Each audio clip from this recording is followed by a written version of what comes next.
Samajwadi party के नेता धर्मेंद्र यादव चुनाव प्रचार के लिए निकल रहे हैं। सैफई से उनका काफिला तमाम जगहों पर जाएगा। बात करते हैं धर्मेंद्र यादव जी से। सर, चुनाव को चंद दिन बचे हैं और अब क्या माहौल पा रहे हैं आप पूरे मैनपुरी लोकसभा क्षेत्र? मैनपुरी का चुनाव लगातार और हमेशा समाजवादियों के पक्ष में रहा है और जैसे जैसे चुनाव का प्रचार करने का मौका मिल रहा है लगातार पार्टी के लोगों को, वैसे वैसे जन समर्थन व्यापक तौर पे बढ़ता चला जा रहा है पार्टी का और बहुत ऐतिहासिक जीत होगी। परिवार एक हो गया है। शिवपाल जी साथ में पूरी ताकत के साथ प्रचार कर रहे हैं, डिम्पल जी के लिए वोट मांग रहे हैं। कल उनकी सिक्योरिटी कम कर दी गई और आज सीबीआई ने सरकार से कहा है कि हमको इजाज़त दीजिए, हम इनकी जांच करें। सरकार में बैठे लोग सोच रहे हैं कि सिक्योरिटी सुविधाएं या सीबीआई या जांचों के डर से आदरणीय चाचा जी डर जाएंगे या समाजवादी लोग घबरा जाएंगे, तो ये उनकी गलतफहमी हो सकती है। ठीक है, संघर्ष होगा जो होना है, उस बात की समाजवादी को न कल चिंता थी न आज चिंता है। और ये समाजवादी पार्टी तो जेल की कोख से निकली हुई है। सद्य नेताजी ने पार्टी घोषणा से सम्मेलन भी नहीं हो पाया था और किसानों का आंदोलन चलाते हुए उनको बनारस जेल में बैठ के ही पार्टी का निशान, पार्टी का झंडा तय हुआ है। तो समाजवादी लोग इन बातों की चिंता नहीं करते। संघर्ष की इमरजेंसी का समय उठा लीजिए, उसमें समाजवादियों के संघर्ष हैं। आज़ादी के आंदोलन में हमारे समाजवादी पुरखों के संघर्ष देखिए, तो इन संघर्षों से समाजवादी न घबराए न घबराएंगे।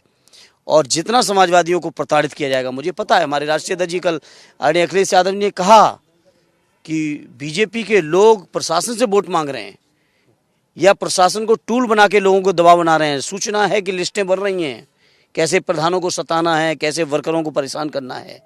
लेकिन ये समाजवादी लोग न कल घबराए थे न आज घबराएंगे और जितना ही ये प्रताड़ित करेंगे उतने ही व्यापक वोटिंग पार्टी के पक्ष में होगी।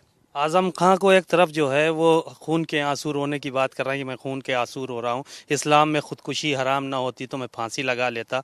तो क्या उसी की तर्ज पे यहाँ भी चुनाव हो रहा है? मामूली बात है आजम साहब की, 100 से ज़्यादा मुकदमे उनके खुद के ऊपर और पूरे परिवार को ले लो तो 250 से ज़्यादा मुकदमे उनके परिवार के लोगों के ऊपर, उनके जितने समर्थक उनके ऊपर मुकदमे।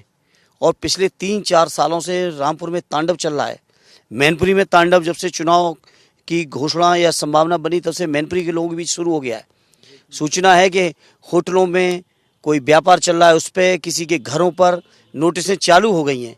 तो ये देश की जनता देख रही है और मैं आपके माध्यम से देश के लोगों को दिलाना चाहता हूँ, ये भारतीय जनता पार्टी के लोग जो सुचिता की बात करते हैं, जो बातें लंबी लंबी करते हैं, बहुत आदर्श की बातें बघारते हैं, लेकिन ये भारतीय जनता पार्टी के लोग चुनाव जीतने के लिए अब तक की डेमोक्रेसी की जितनी भी मान्यताएं हैं उन सभी को दिन व दिन खत्म करने पे तुले हुए हैं। लेकिन ये मैनपुरी की जनता है, ये समाजवादियों की धरती है, ये नेताजी के साथ काम करने वाले लोगों की सरजमी है।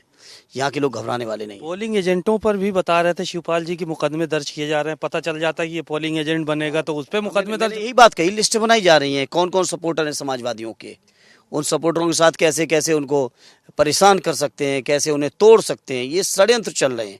लेकिन ये जानते नहीं हैं। मैं कहूँगा बीजेपी के लोगों से, मैनपुरी का इतिहास समझो पहले।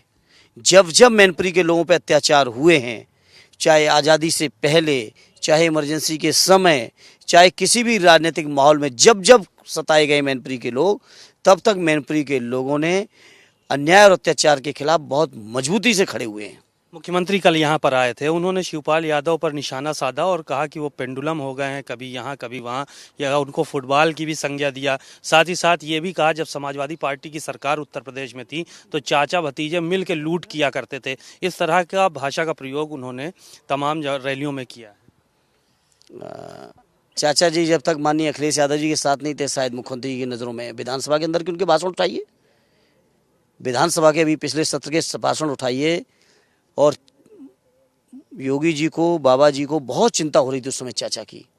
चाचा तो वही है, केवल उन्होंने फैसला लिया है माननीय राष्ट्रीय अध्यक्ष जी के पक्ष में आदरणीय डिम्पल जी को जिताने का जो संकल्प ले लिया है, इससे बाबा जी परेशान हो गए। उन्हीं चाचा के बारे में विधानसभा में बाबा जी क्या कह रहे थे, उन्हीं चाचा जी के बारे में कल करहल में क्या कह के गए। अरे बाबा जी, अब मुख्यमंत्री हो गए हो, कम से कम अपनी बात पे स्थिर रहो। अरे कम से कम विधानसभा की कई भी बात पे स्थिर रहते, उसकी भी चिंता नहीं रही।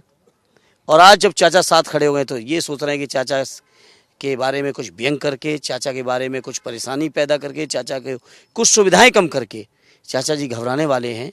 तो मैंने कल कहा था सोशल मीडिया के माध्यम से, ये सदैव नेताजी का बनाया हुआ परिवार है। ये चट्टान की तरह आदरणीय अखिलेश यादव जी के साथ खड़ा है। ये समाजवादियों की सरजमी है और इस सरजमी से समाजवादी आंदोलन को इस चुनाव के माध्यम से इतनी मजबूत ताकत मिलने जा रही है कि इसीलिए पूरी बीजेपी घबराई हुई है। भारतीय जनता पार्टी से प्रत्याशी हैं रघुराज शाक्य, वो भी तो आप ही की बगिया का एक फूल हुआ करते थे कभी। नहीं, बहुत से समाज में लोग धोखेबाज भी होते हैं, धोखेबाज भी होते हैं, जो सदैव नेताजी को, आदरणीय चाचा जी को अपना गुरु कहते हैं। तो मैं समझता हूं जो चेला अपने गुरु को धोखा दे दे, उस पर जनता को तो भरोसा करना ही नहीं चाहिए, सोचना भी नहीं चाहिए जनता को उसके बारे में। क्यों बागी हो गए एकदम से? हो सकता कोई स्वार्थ पूरा ना हो पाया हो, और हो सकता है कल बीजेपी के लोग स्वार्थ पूरा न कर पाए तो वहां से भी कुछ और करते दिखाई दें। हालांकि बीजेपी वाले जांच में फंसा लेंगे, निकलने नहीं देंगे। बातचीत के लिए शुक्रिया। धर्मेंद्र यादव जो कि समाजवादी पार्टी के बड़े नेता हैं और पूर्व सांसद भी हैं, अखिलेश यादव के बेहद करीबी हैं, और उन्होंने साफ तौर पर यही कहा कि रघुराज शाक्य जो है किसी स्वार्थ के चलते भारतीय जनता पार्टी में शामिल हुए हैं, और हो सकता है अगर वहाँ भी स्वार्थ पूरा ना हो तो वो किसी और पार्टी का दामन थाम लें। कैमरामैन रजनीश के साथ सीमा नकवी, भारत समाचार, सैफई।